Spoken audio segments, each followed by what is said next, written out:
Bonjour à tous. Jus d'orange, jus de pomme, jus de poire. Qu'en dit la Bible? On va bien sûr aborder le sujet que Olivier a introduit ce matin. Si vous passez à la maison, chez nous, chez Sarah et moi, les enfants, pour discuter, pour boire un coup, pour manger ensemble, pour discuter de nos vies, un moment ou un autre, immanquablement, c'est certain, on va vous parler d'un chalet. C'est sûr. On a eu l'opportunité il y a quelques années d'acheter un chalet, enfin une vieille ferme savoyarde, et c'est un endroit qui est devenu très important pour nous. Dès qu'il y a des vacances, on y va, et dès que les vacances sont terminées là-bas, on n'a qu'une envie, c'est d'y retourner, et on compte semaine après semaine, plus que 3 semaines, plus que 2 semaines, plus que semaines, avant de retourner au chalet. Parfois c'est un peu irrationnel, mais on se sent bien là-bas, le décor, les odeurs, le calme, tout ça, ça nous parle, on y mange du bon fromage. Tout ça, pour nous, c'est vraiment the place to be, c'est le paradis. Et très certainement, vous avez tous aussi des endroits ou des lieux où vous vous sentez bien. Au bureau. J'avais pas pensé à ça.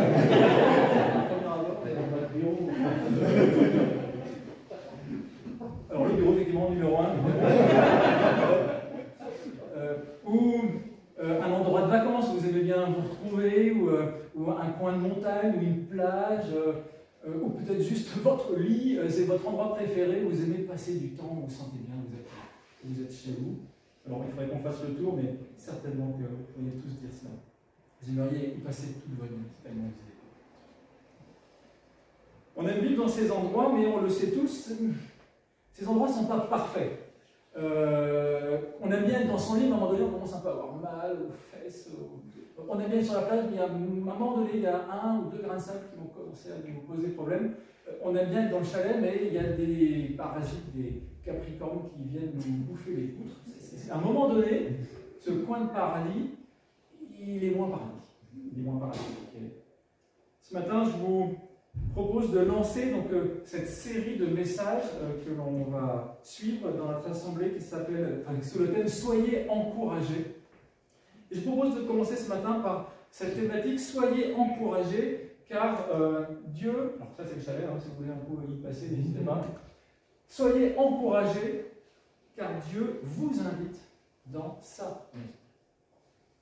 Et voilà ce qu'on va voir ensemble ce matin. Et pour ça, on va s'appuyer sur un passage du Nouveau Testament dans l'évangile de Jean. Et c'est dans le chapitre 14, les versets 1 à 7. Et je vais vous lire ce passage. Jésus dit que votre cœur ne se trouble pas. Ayez foi en Dieu, ayez aussi foi en moi. Dans la maison de mon Père, il y a beaucoup de demeures. Si ce n'était pas vrai, je vous l'aurais dit.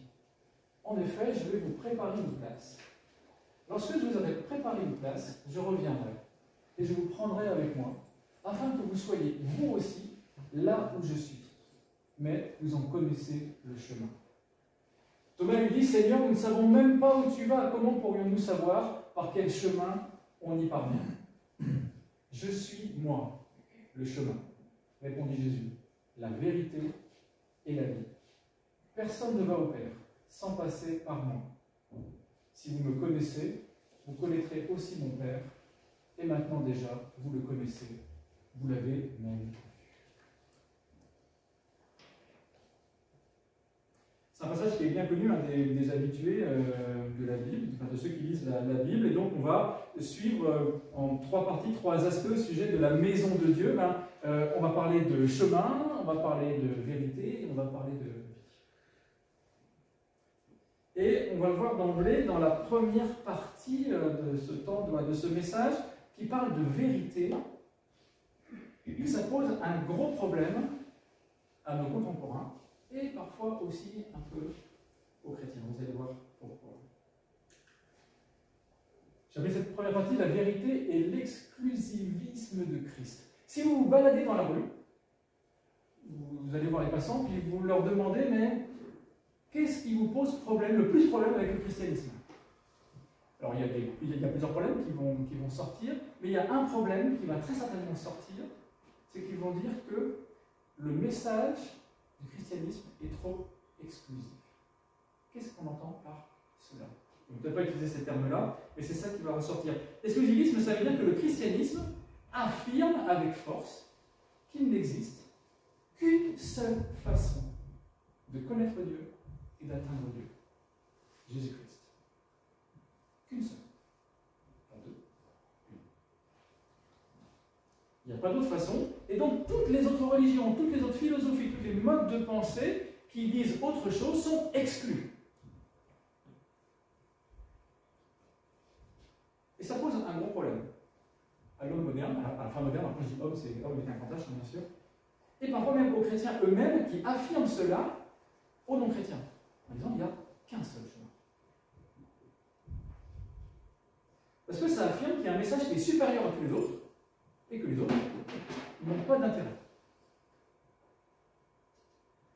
Et c'est ce problème d'exclusivisme, le fait de dire qu'il n'y ait qu'un seul message qui soit vrai, qui dise la vérité, qui a été à l'origine de multiples guerres, de massacres. C'est ce que vont nous faire ressortir les uns et les autres. En disant, c'est parce que vous n'arrêtez pas d'affirmer que vous avez raison, les autres tort, qu'il y a eu des persécutions à cause de ce message. Et quelque part, c'est vrai.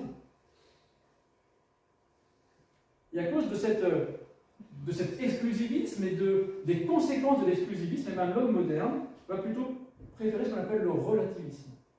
Le relativisme, c'est tout le monde donne un message différent, mais tout le monde a raison. Et on ne va pas se battre.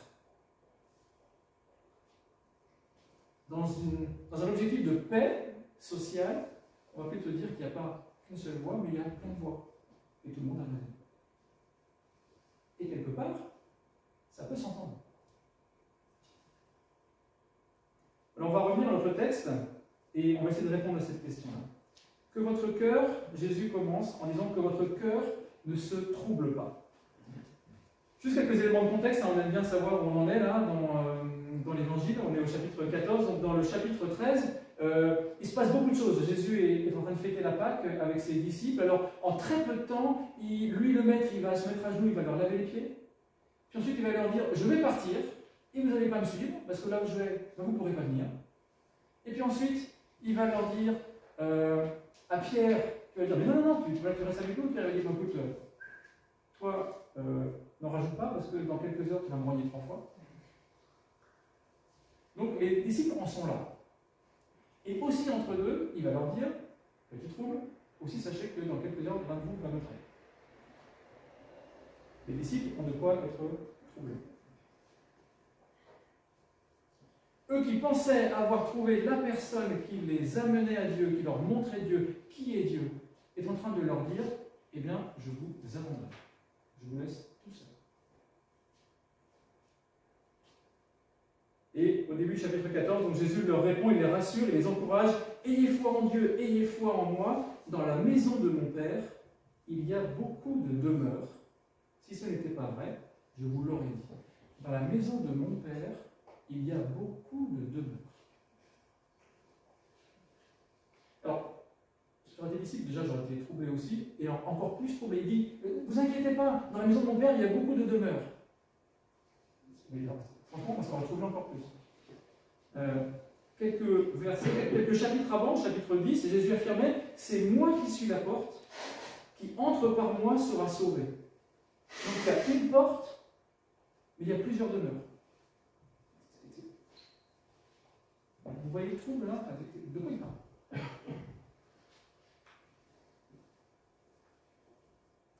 Est-ce que le fait de dire qu'il y a plusieurs demeures veut dire qu'il y a plusieurs façons de rencontrer Dieu?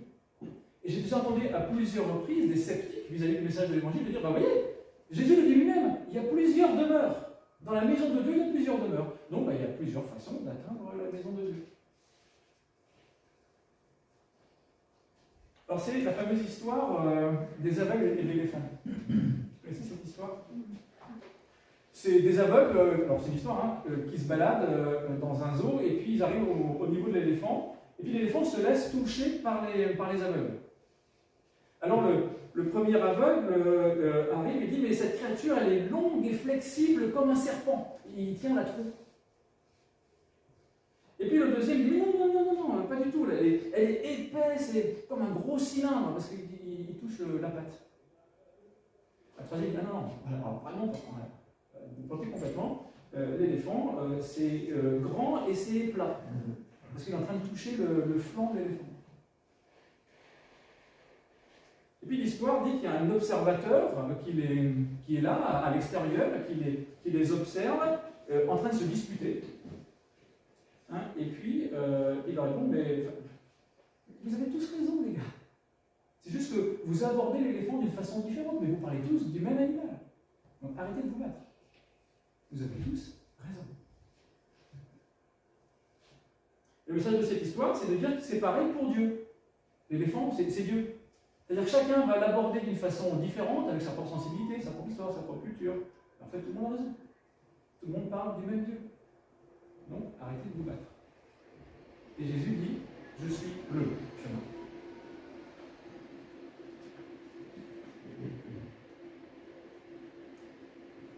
De prime abord, on pourrait se dire que cet observateur, il est plutôt sage. Plutôt ouvert d'esprit, en fait. En voulant dire à tout le monde qu'il a raison, bah, ça va empêcher qu'on se batte les uns et les autres pour affirmer chacun sa propre vérité. En fait, il dit, bah, vous avez tous raison, tous seuls. Mais, si on réfléchit un petit peu à cette histoire, on va rapidement se dire que cet observateur, il fait quand même preuve non pas d'une grande sagesse, mais d'un grand orgueil. Pourquoi?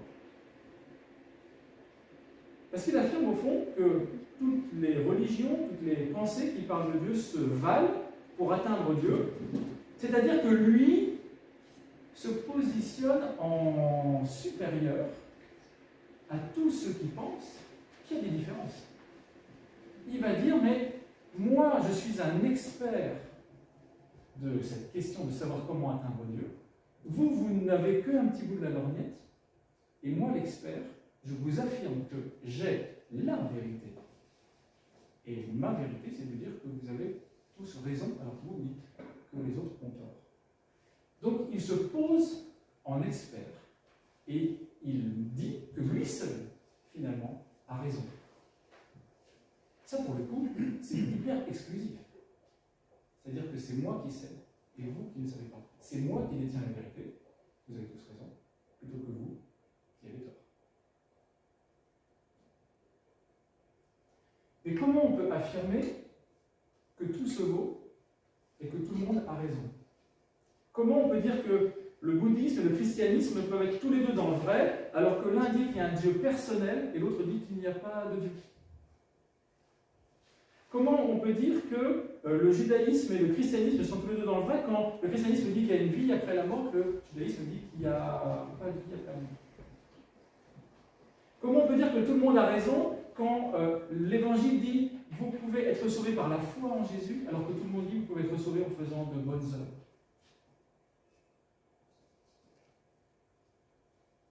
En fait, pour savoir la vérité, il ne faut pas demander à un observateur extérieur qui pense, lui, avoir sa vérité.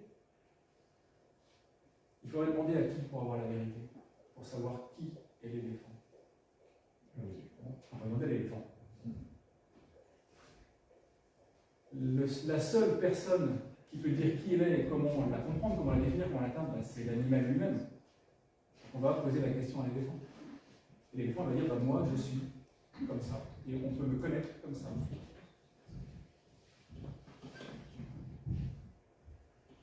Finalement, tous les observateurs n'ont pas raison, et encore moins celui extérieur. Si on veut pousser en fait les choses, on dirait qu'ils ont tous tort. Et le texte de Jean 14 nous pousse à cette affirmation: la seule façon de connaître Dieu et la seule façon de l'atteindre, ce n'est pas une religion, ce n'est pas une pensée, ce n'est pas un observateur extérieur, c'est une personne. Et c'est Jésus-Christ. Et d'ailleurs, quelques versets plus loin, dans le chapitre 14, on peut lire au verset 9, Jésus qui dit « Celui qui m'a vu a vu le Père ». C'est en connaissant Jésus-Christ que l'on connaît Dieu. Et Jésus affirme que si l'on veut avoir une vision vraie de Dieu, c'est en le connaissant, lui, Jésus-Christ. Vous voulez savoir qui est Dieu? Vous voulez savoir comment l'atteindre? Eh bien, Jésus dit, connaissez-moi. Et vous allez connaître Dieu. Et c'est pour ça qu'il dit au verset 6, je suis la vérité.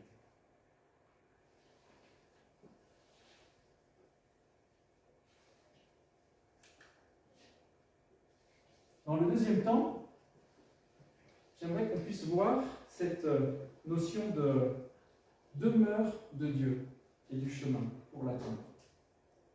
Alors, j'ai pas le texte ici, je vais revenir en arrière. Je vais vous relire une partie de ce passage.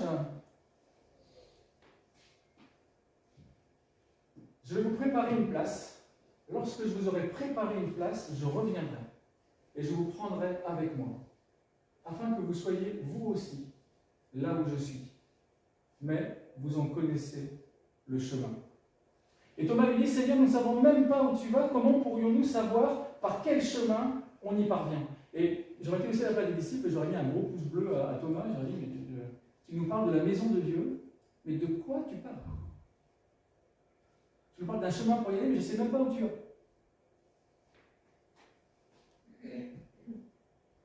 Quelle est cette demeure de Dieu dont Jésus parle? Et la demeure de Dieu, la maison de Dieu, c'est une thématique qui est majeure et transversale dans l'ensemble de la Bible. On parle de la maison de Dieu dès les premiers versets de la Bible, et on parle de la maison de Dieu au dernier verset de la Bible. Et c'est un thème qui est abordé tout le temps, tout au long de la Bible. Et ce matin, je voudrais vous donner quelques éléments, quelques points de repère pour voir à quel point cette thématique dont Jésus parle dans ce texte est fondamentale dans l'ensemble de la Bible. Lorsque la Bible parle de la maison de Dieu, elle parle aussi du temple, c'est la même thématique, la thématique du temple, et vous allez voir que c'est quelque chose qui est fondamental. Le temple, c'est un endroit où Dieu habite. La maison de Dieu, c'est un endroit où Dieu habite et où on peut venir le rencontrer. Dans toutes les religions, que ce soit le christianisme ou dans d'autres, les temples, c'était ça. C'était des endroits, souvent des bâtisses magnifiques, où Dieu devait être présent et auxquels on pouvait apporter des choses de sacrifice, notamment, on pouvait le rencontrer. Et c'est le cas également dans la Bible. Et c'est un espace qui est vraiment relationnel, c'est un espace de relation entre Dieu et les hommes. Et donc, dès les premiers versets de la Bible, il y a un temple. Dès Genèse 1, il y a un temple. C'est quoi ce temple? Le jardin. Oui, c'est le jardin d'Éden.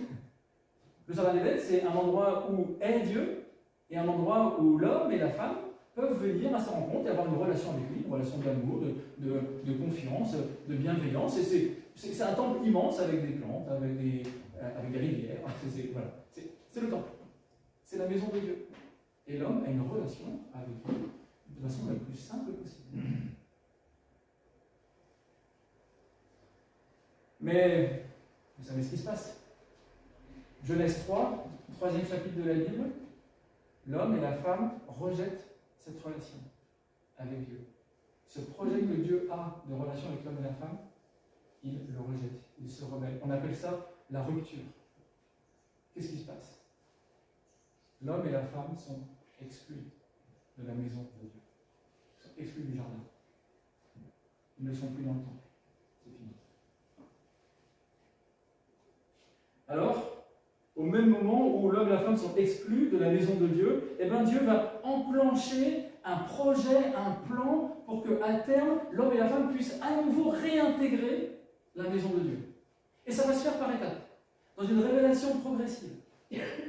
Comment ça se passe? Eh bien, l'homme et la femme sont séparés de Dieu, et donc à un moment donné, Dieu va se révéler à un homme qui s'appelle Abraham. Il va lui dire, mais va sur cette petite colline-là, avec ton fils. Donc Abraham y va. Et puis, alors, l'histoire, à un moment donné, il va se rendre compte que Dieu est présent sur cette colline, et donc il va mettre quelques pierres, il va construire un autel. Alors, ces quelques pierres, ce n'est pas un temple, c'est juste quelques pierres. Et ces quelques pierres sont le signe qu'il y a eu une interaction entre un homme et Dieu. Et puis quelques chapitres plus loin, donc ça c'était Abraham en Genèse 22, Genèse 28, Jacob s'enfuit, il vient de piquer le droit d'aînesse à son frère Ésaü, donc il s'enfuit, puis à un moment donné, il est fatigué, il dort, il trouve une petite pierre, donc il se couche, il dort, il fait un rêve. Et ce rêve c'est quoi? C'est une échelle où des anges viennent du ciel vers la terre. Comme s'il y avait un contact, une passerelle qui se crée entre le ciel, là où Dieu habite, et la terre. Ça le perturbe. Le matin, il se lève, il prend la pierre sur laquelle il avait mis sa tête, et puis il la pose en stèle, et puis il appelle cet endroit Bethel. Bethel, c'est ce que ça veut dire? La maison de Dieu. Et puis ensuite, on arrive à l'Exode. Le peuple d'Israël est en esclavage, et puis Dieu le fait sortir d'Égypte, et puis il l'amène au pied d'une montagne, et Dieu se manifeste sur cette montagne. C'est Exode 19, il y a des éclairs, il y a des fracas, il y a du tonnerre. Dieu est présent. Dieu qui était dans sa maison, dans le ciel, se manifeste sur une montagne. Vous voyez le mouvement de rapprochement progressif entre Dieu et les hommes. Mais Dieu dit, mais par contre, si vous montez sur la montagne, on ne va pas avoir une relation ensemble. À cause de votre péché, à cause de ma sainteté, zéro contact. Sauf un, Moïse. Et du coup, il leur dit, mais je ne veux pas en rester là, je ne veux pas rester moi sur une montagne, et puis vous, dans le désert. Et donc, il leur dit, mais, Exode 25, ben, je vous donne des instructions pour que vous construisiez une tente, qu'il appelle le tabernacle. Cette tente, c'est l'endroit où Dieu veut habiter et où les hommes vont pouvoir venir le rencontrer. Et il met en place tout un système de sacrifice pour pouvoir le rencontrer, parce qu'à cause de son péché, l'homme ne peut pas être au contact de Dieu. Donc, il dit, mais avec le sacrifice d'animaux, vous allez pouvoir rentrer dans cette tente pour venir me rencontrer. Et donc Dieu dit, je vais vivre maintenant au milieu de vous. Et même je vais vous suivre, parce que je vais vous amener dans un pays. Donc je ne vais pas juste rester sur la montagne. Je vais être dans cette tente, vous allez transporter cette tente, vous allez me transporter avec vous. Mais le contact, il reste encore un peu compliqué. Hein, donc il y a des systèmes de sacrifice qui se met en place, donc on se rapproche progressivement. Et puis le peuple arrive dans un pays que Dieu leur donne. Et David, un des rois, dit, mais moi j'ai un palais comme ça, et toi tu as une tente, en parlant à Dieu. Est-ce que tu es d'accord pour que je construise un temple? Et Dieu lui dit, c'est pas le moment. C'est ton fils qui va faire ça. Mais Dieu en même temps lui dit, mais il dit à David, moi par contre je vais te construire une maison. Qu'est-ce qu'il entend par je vais te construire une maison? Il dit à David, je vais te construire une maison dans le synonyme de dire, je vais te construire une dynastie, une descendance. Vous savez, à l'époque, il y avait la maison, si vous avez le trône de fer, on parle beaucoup des maisons. Une maison, c'est une dynastie à partir d'un roi. Donc Dieu dit, mais ma maison, c'est ton fils qui va le faire, mais moi par contre, je vais te faire une maison. Et dans cette maison, dans cette descendance, dans cette dynastie, il y a un roi qui va sortir. Un roi éternel. Et alors que David veut une maison pour Dieu, Dieu lui dit, mais moi je vais te faire une maison, et le point de contact entre ces deux maisons, ça va être un roi éternel. Parce que c'est avec qui on parle. On parle déjà de Jésus, bien sûr. Les deux maisons, entre l'humanité et entre Dieu, commencent à se croiser, on voit qu'il y a un point de contact. Et apparemment, c'est un homme. Malheureusement, point pic, Salomon construit le temple. Et la relation entre Dieu et l'homme atteint une apogée à ce moment-là.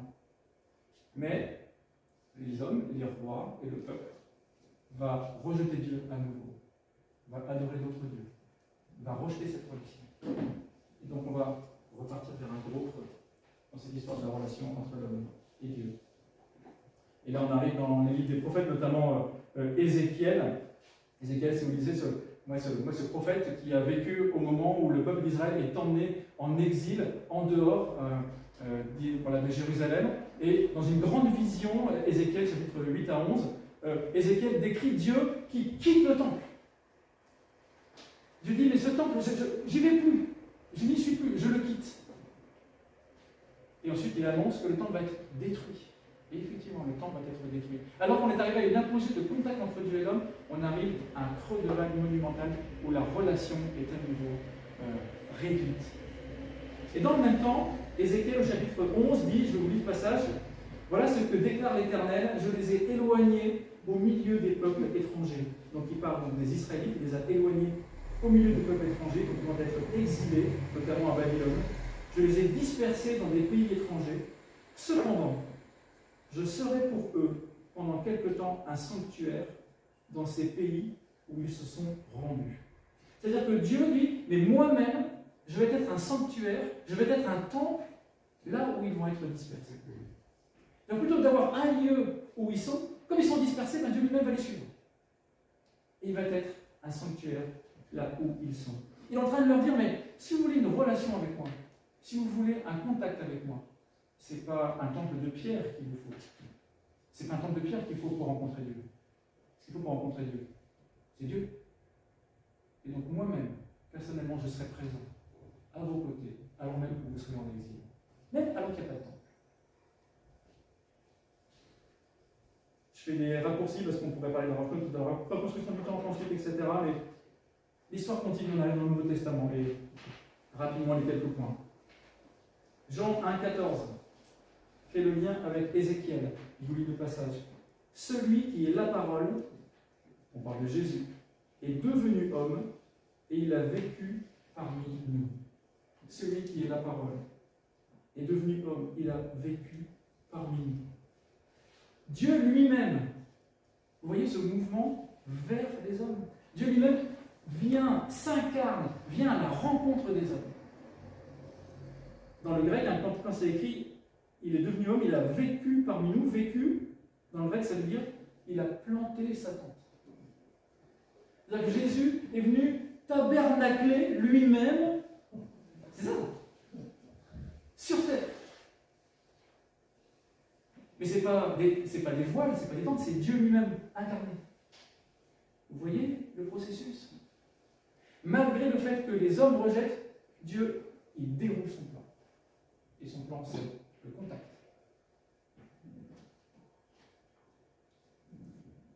Lorsque il est annoncé à Marie l'arrivée du Messie, on va lui dire, ce Messie va s'appeler Emmanuel.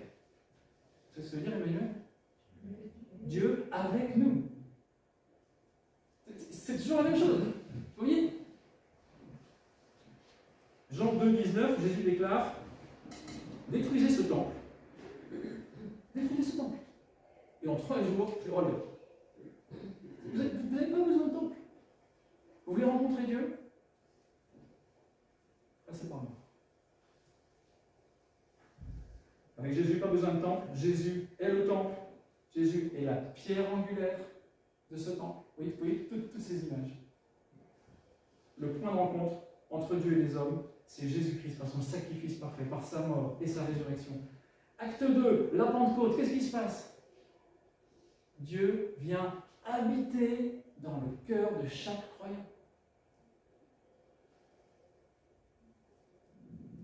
Et Paul Pignon, 1 Corinthiens 3, 16, il parle aux chrétiens, il dit, ne savez-vous pas que vous êtes le temple de Dieu et que l'Esprit de Dieu habite en vous?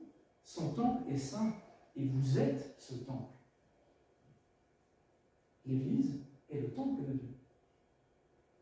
On n'est plus sur une montagne avec des éclairs. Hein. Dieu est là. Et on veut boucler la boucle. Ok, pas de problème. Apocalypse 21, 22.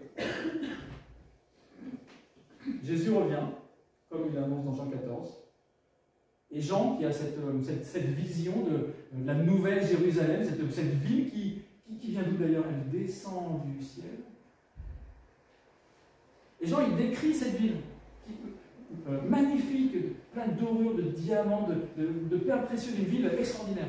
Et Jean, il s'interroge, il dit, mais c'est bizarre, dans cette ville, dans cette nouvelle Jérusalem, je ne vois pas de temple. Il n'y a pas de temple. Relisez Apocalypse 22, il n'y a pas de temple. Mais en même temps, quand Jean décrit la ville, il décrit la nouvelle Jérusalem comme un carré. Il dit que la dimension de la ville, il décrit la dimension de la ville, il dit les côtés ont la même distance. C'est un carré. Est-ce que vous savez quel est l'autre élément dans la ville qui est un carré parfait? Le lieu très saint. Le lieu très saint. Le lieu très saint. Le lieu très saint, c'est dans le temple, enfin dans le tabernacle, encore dans le temple, était le seul endroit où on pouvait rencontrer Dieu une fois par an, le jour de l'expiation, tout un rituel.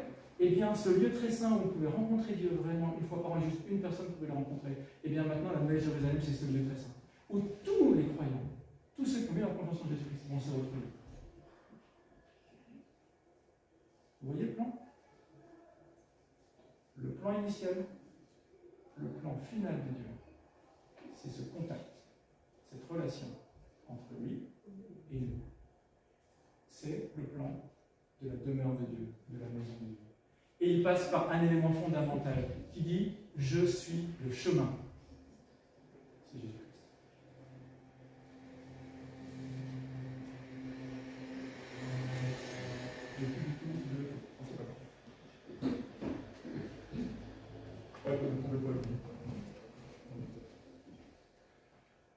Juste rapidement, parce que... super, merci.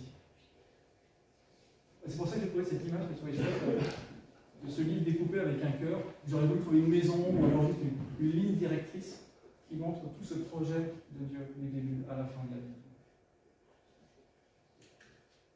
La vie dans la maison de Dieu. Jésus, je vais relire.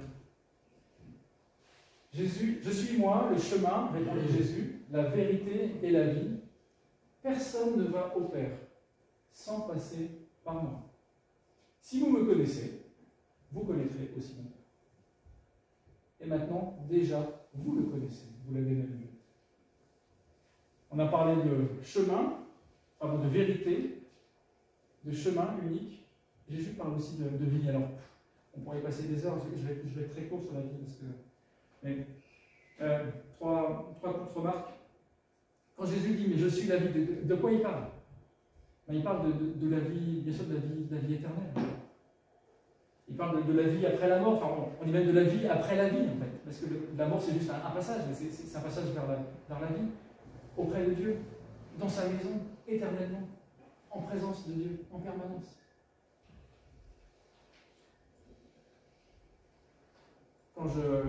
Moi, perso, quand je pense au paradis, la Bible laisse assez vague comment ce sera concrètement. Donc, on parle de ville. Moi, je pense au Jardin d'Éden. Enfin, ça me plaît bien comme image. Comme si on allait se retrouver à nouveau dans le Jardin d'Éden, avec cette relation avec Dieu, où on aura des choses à faire, où on pourra adorer Dieu, etc. Il y aura certainement des montagnes, peut-être même des chèvres. Ou des plages pour d'autres. Chacun pourra se retrouver dans les plages. Parce que moi, c'est les seules plages pendant l'éternité.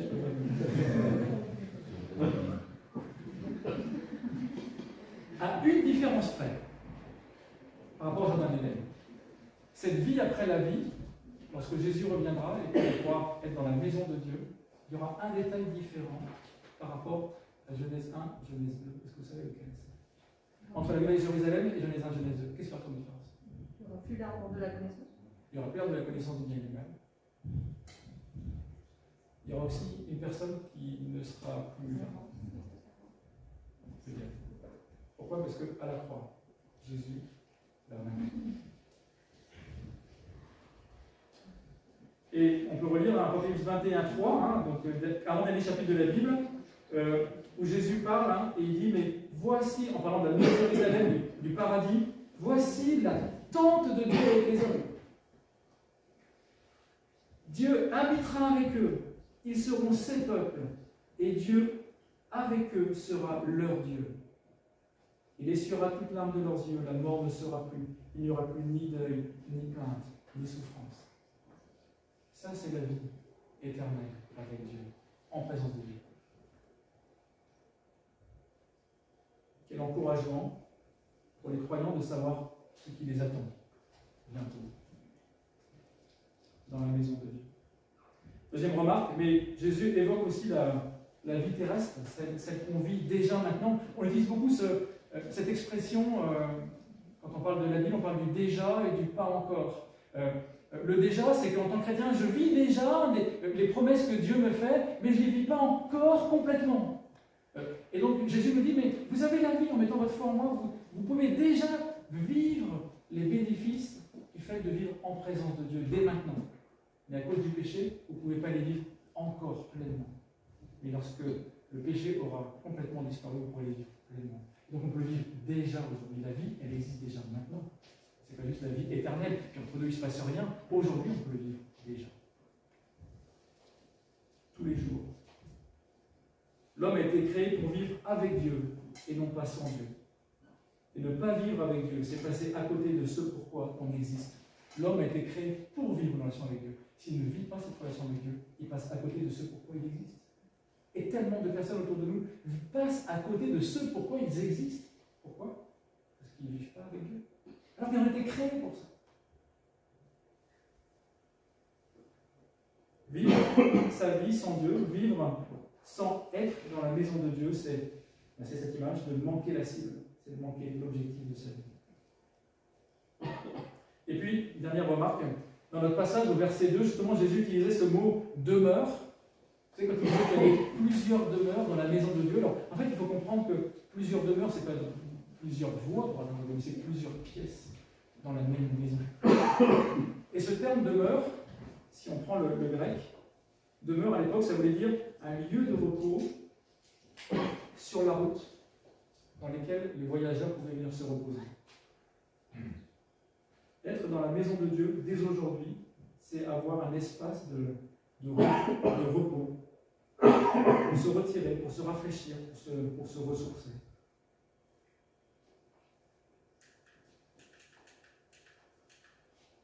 Hop là. Vous avez fait le diapo. On va conclure. Soyez encouragés parce que Dieu vous invite dans sa maison. Dieu a toujours voulu vivre avec nous, c'est son projet initial, c'est son projet final, et personne ne l'empêchera de mener ce projet à terme. Le péché, la rébellion de l'homme aurait pu mettre ce projet par terre, et c'est vrai que face à la rébellion de l'homme, Dieu aurait pu dire, mais ok, vous ne voulez pas être dans ma maison. Eh bien c'est terminé. Vous n'irez pas. C'est fini. J'ai ma maison, et vous vous débrouillez tout seul en bas. Ce n'est pas du tout ce que Dieu a fait.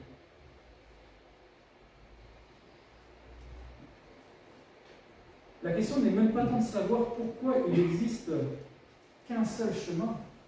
La question pourrait se dire, mais waouh, vu ce qu'on est et vu ce qu'on a fait, c'est quand même un truc de fou que Dieu permette qu'il existe au moins un chemin. Il aurait pu dire, eh les gars, il n'y a pas de chemin. Je reste dans mon coin et vous dans l'autre. Et alors que beaucoup disent, mais on veut plein de chemins. Et on pourrait déjà dire, mais est-ce qu'on ne peut pas déjà s'émerveiller du fait qu'il y en ait déjà plein pour atteindre la vérité est que dans son amour, Dieu a prévu un plan de reconnexion entre lui et nous, et ce plan repose simplement sur un chemin, qui passe par une croix et par un homme, Jésus-Christ. Et pas besoin de le partager.